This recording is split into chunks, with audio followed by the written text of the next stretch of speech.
So Casio calculators actually have a cool feature that lets you solve the equations. So if I go into equation solver here, the third option, it lets me input an equation. I can say, for example, 9x is, let's say, equal to the sine of 63 minus square root of 7.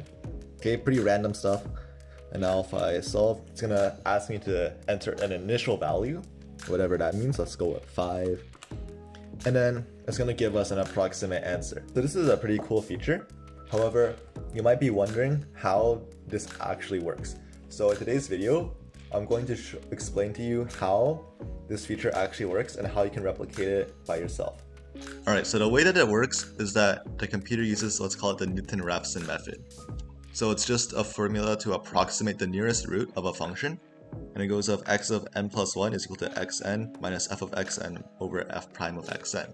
So basically xn is your starting estimate, the initial value that the calculator was asking for, and then by doing this over and over again, eventually you'll get a pretty close approximation. So what it looks like is this is your xn, you do it, it approximates the root to be here, so you go here and do it again. It's probably going to give you a value over here, and if you do this over and over again, eventually you'll get closer to the actual root. So as an exercise, let's try coding this in Python. So I'm just going to do from math import everything, and then we're also going to have to ask the user for the original function. It's just going to be for our program, we're just going to make the equation set to 0 on one side by default.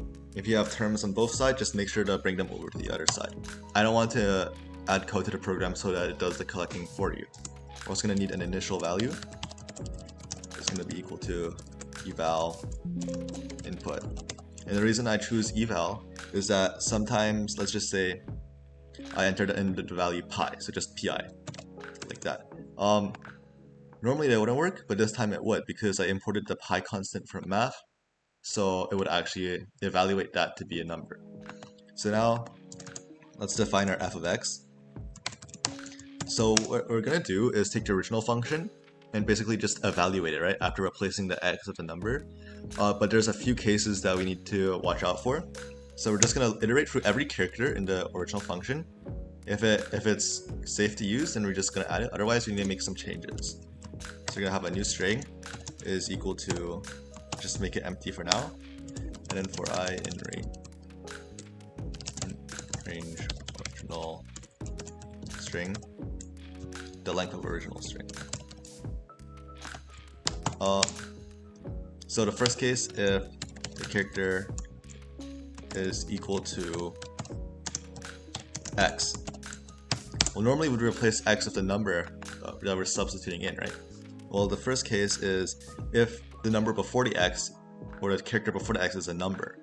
And that means that we need to insert a multiplication sign, because normally we leave that out. So let's just say, we need to make sure x is not the first character. So if I is not equal to 0, and then check the character before it. And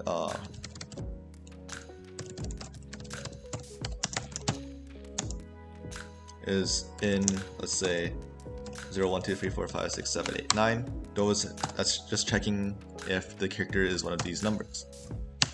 In that case, we're just gonna add a multiplication symbol plus the value of x. So we're just gonna have this plus string of x. Otherwise, we can just add the x as is after we convert it to a string. So we're just going to do plus equals string of x. Now the other case is if the character is equal to this thing. This is what we sometimes type for exponents, but to Python that means something completely different. So we're just going to replace it with the Python way of doing exponents. So it's just going to be the double star sign. Just going to do that instead. Then those are our only two special cases, so otherwise you can just add the character as is.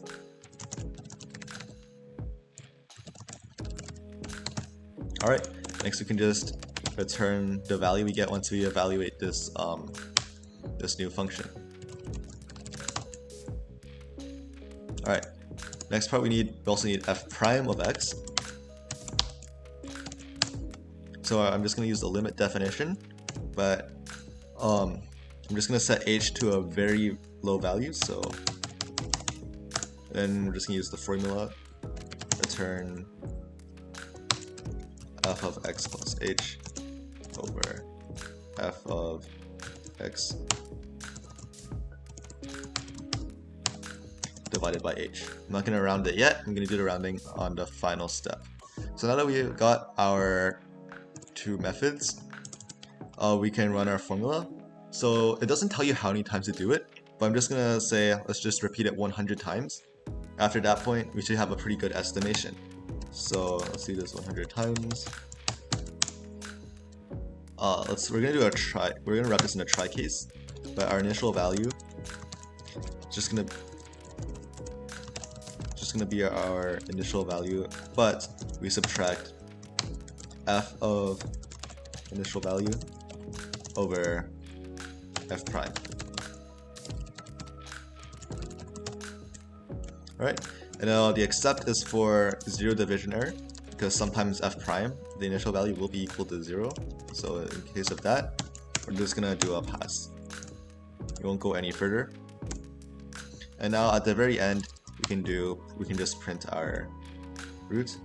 But I'm gonna round our root to 5 digits, 5 decimal places first. Alright, and let's see if this works. Alright, so let's try out our program. That's the x squared minus 1. Initial value 0. Gonna get 1, of course. If we do something that doesn't have any real solutions, for example x squared plus 1, in that case, Python will just give us some random answer. So in this case, negative 1.0. Obviously, that's not a real answer. So one of the limitations of this is that you can't use it on an equation that doesn't have any real solutions. So make sure your equation actually does have real solutions before you plug it in.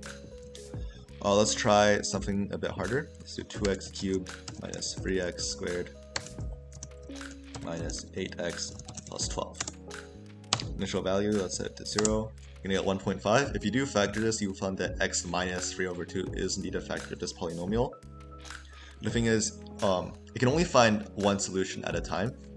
So it just gives whichever one is closest. The other two, it's not gonna care about it. Let's try one more. You don't have to be limited to polynomials. Let's try cos of x. And initial value is set to 0. We're gonna get this really big number. Our Python program uses radians by default. So if we take this, we plug it in actually. If we plug it in to the cos, let's do cos of this. It's actually gonna give us a number that's pretty close to 0. So the thing with this is that cosine is a periodic function, so it might just give you any value that is equal to 1 or equal to 0. So be careful when you're using trig functions. So that's it for this video.